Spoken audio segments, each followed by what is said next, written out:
Hello guys, welcome back in Goku Manhwa channel. Let's continue. After trapping the angel within the poison skill, the hero glanced at her with a grin, declaring that surrender was her only option as the divine venom coursed through the air. A false god, she would never be able to disperse its power. Hearing his words while struggling to escape the deadly mist, the angel grew uncontrollably enraged. Her face twisted with fury, veins visible beneath her glowing skin as she bellowed in wrath. Furious at the hero's mockery, she summoned her sword of judgment with a roar. Desperate to clear the toxic fog, she swung her blade furiously, slashing through the air. Each sharp strike cut through the thick poison surrounding her, dispersing it bit by bit. After relentless swings, she managed to stabilize herself slightly. But as she slashed the air, her strikes shredded through the skeleton warriors surrounding her. One after another, the hero received relentless alerts of their annihilation. First came the news of 25 skeleton berserkers falling, then 16 archers, and then 10 mags.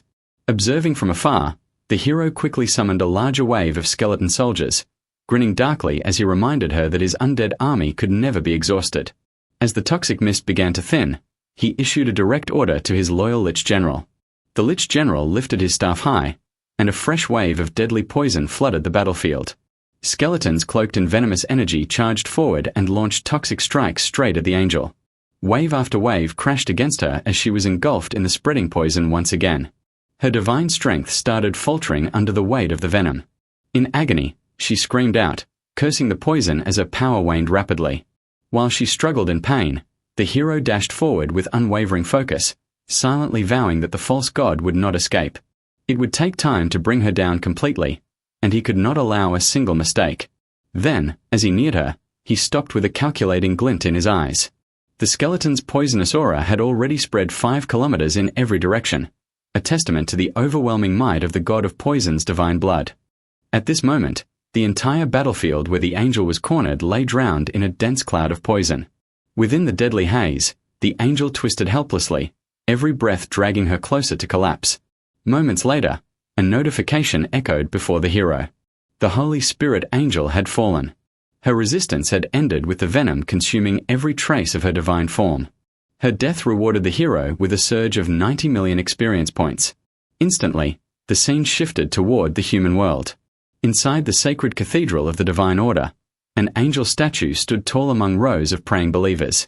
Their prayers stopped abruptly as a strange green mist began descending from the heavens, identical to the hero's venom. Shocked faces tilted upward. One of them cried out in panic as the eerie gas wrapped itself around the statue. A blinding flash followed, and before their horrified eyes, the sacred monument crumbled to dust. Chaos broke out among the believers. Someone shouted in terror, demanding answers, while another wailed, trying to understand why the holy figure had suddenly fallen. A third voice, trembling with urgency, called for the bishop to be informed at once.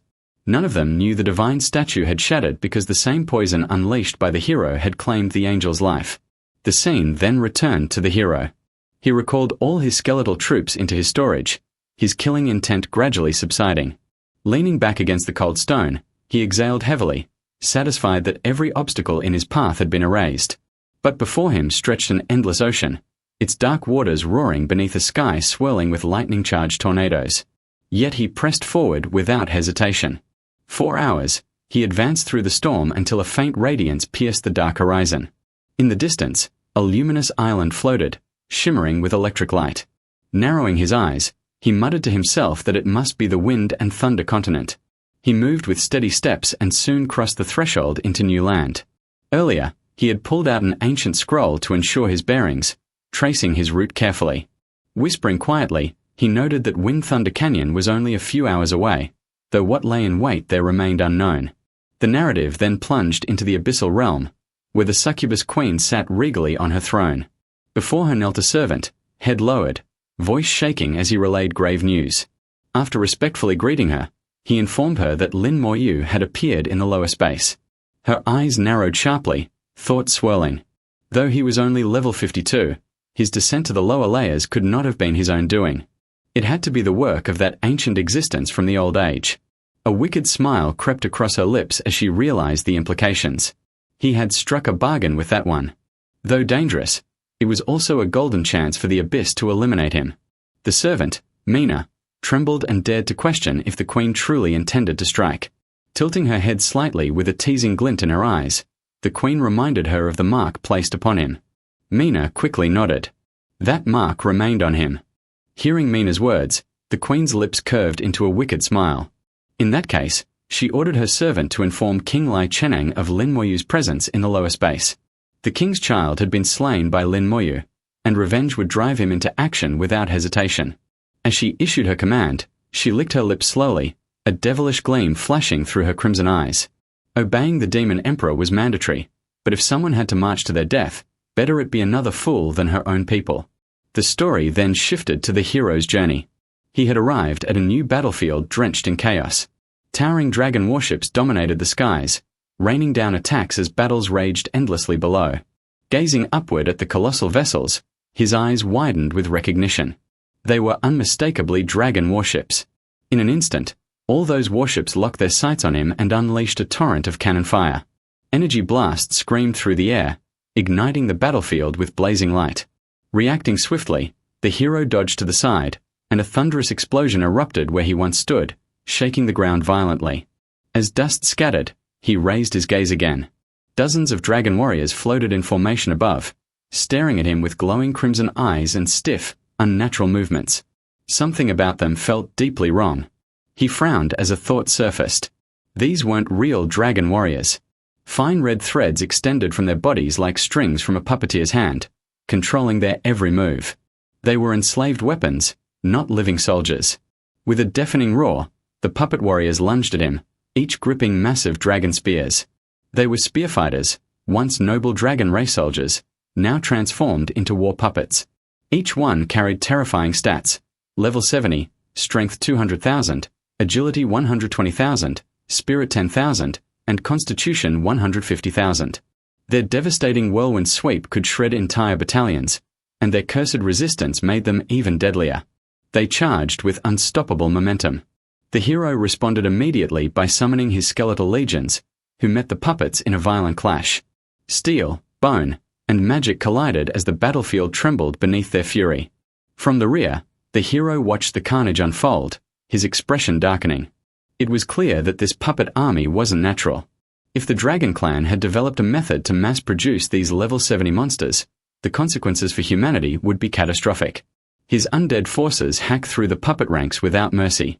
One by one, their lifeless bodies fell from the sky. Once the tide turned, the hero commanded his army to finish every last puppet before advancing. As countless corpses plummeted through the smoke-filled air, he raised his hand toward the falling remains and activated Corpse Explosion. A massive blast consumed the battlefield, annihilating everything in its reach.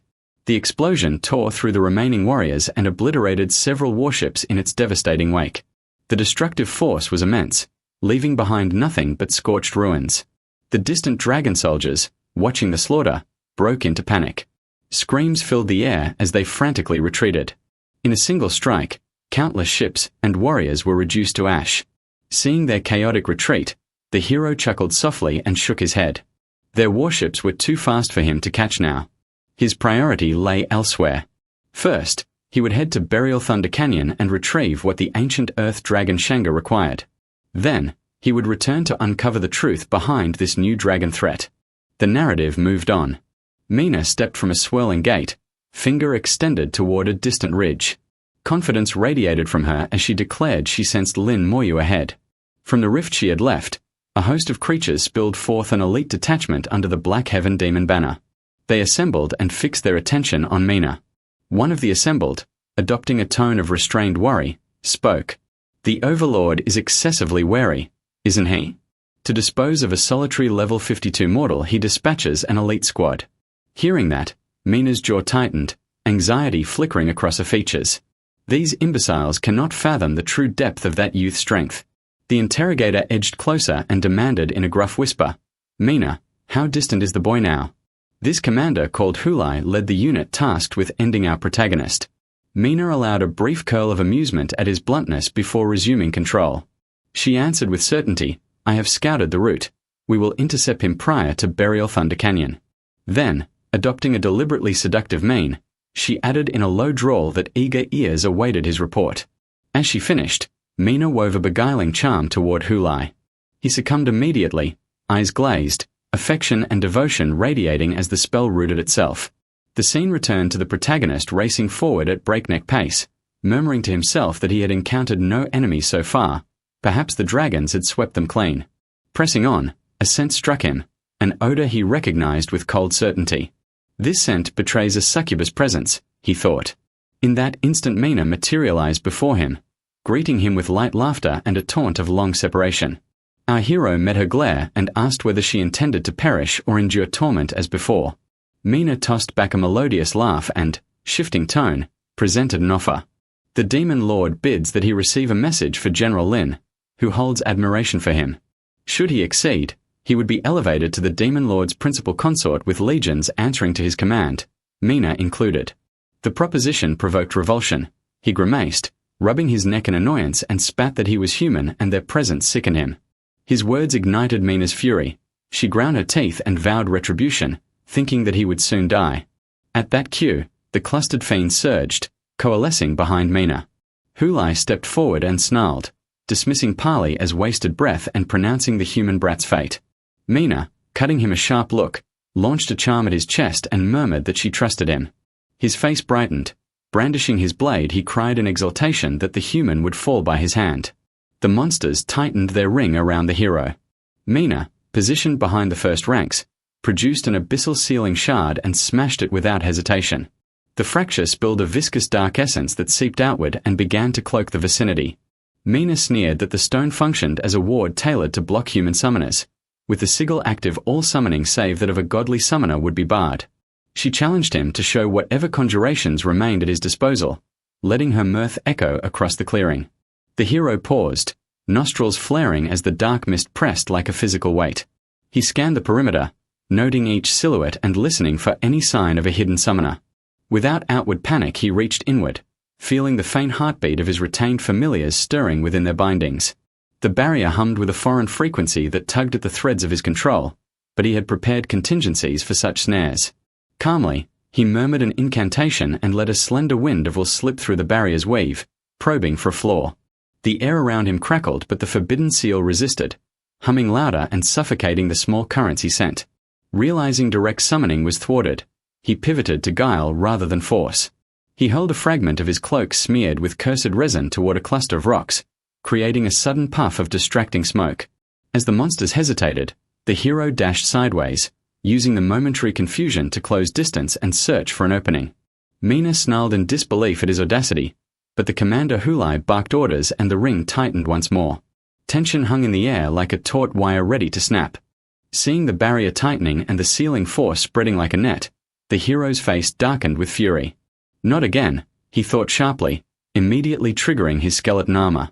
As the hardened bone plates formed across his body, a faint, grim smile flickered on his face. My strength is no longer what it once was. While that thought burned in his mind, Hulai lunged forward, weapon raised high. The blow smashed against the armor, sending shockwaves rippling through the air and carving hairline cracks across the bone surface. The hero's expression hardened to steel. This one's strength equals that of a lower dimensional boss. The abyss isn't holding back this time.